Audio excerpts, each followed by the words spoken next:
let's give a go at this. And realizing that you are not all accountants, let's just kind of get comfortable with some of the terms and what they're talking about with common stock and paid-in capital and retained earnings. So let's kind of saunter through this first lesson together and come up with some solutions. This one is showing you a part of the equity report for common stock.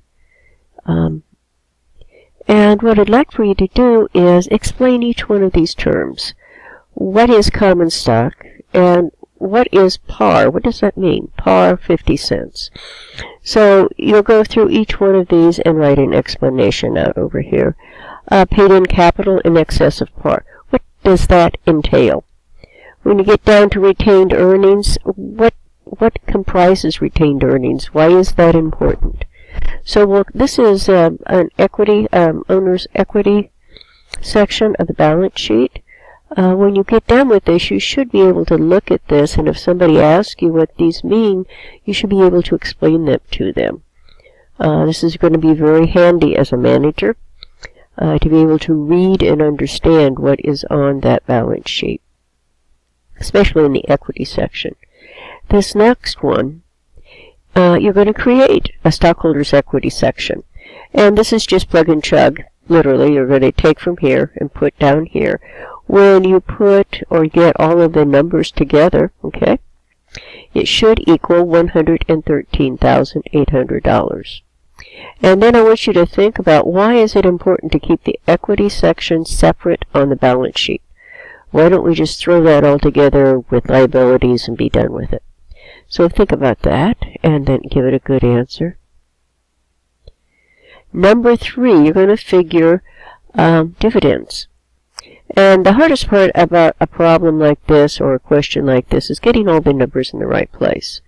So they've earned an income of $800,000 during the year, and they've declared an annual cash dividend on their preferred stock, par value $110,000, and a $1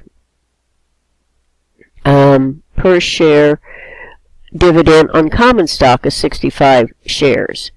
They paid their dividends in January 4th. I know there's a lot of information you don't need there. Number 1, you don't need the net income. And you don't need really when they paid the dividends. What you do need to do is figure out how much that preferred stock paid out. And that $110,000 is how much is out, and you're just going to multiply that times the 2%. And that's going to give you the amount of the preferred stock. Common stock, you have 65,000. And how much are you giving for each stock? You go up here and look, it's $1. So that just two very simple multiplications. The hard part is sifting through all the information. So you need to know why they paid the dividends on January 4th and that it has nothing to do with the amount paid or calculating the amount paid. The net income seriously has nothing to do with this right now. So that kind of just being able to sort that data back and forth is a really key factor in managerial accounting. Now this one's a little more complicated, and I think you'll be okay because I give you a template for it. You're going to create a classified balance sheet, bingo. You're going to then figure the rate of return, and then you're going to answer if the rate of return suggests strength or weakness. And you can look in the book for that after you get your numbers. So here's what you're going to do.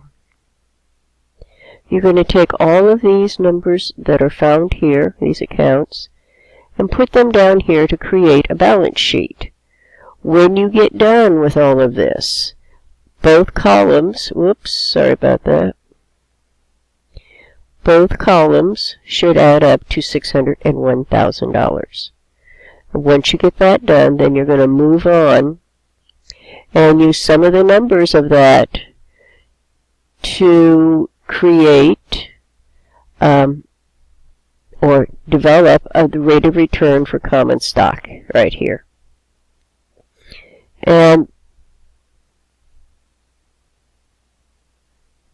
the preferred stock dividends, you'll see it right here. They ask you, here's your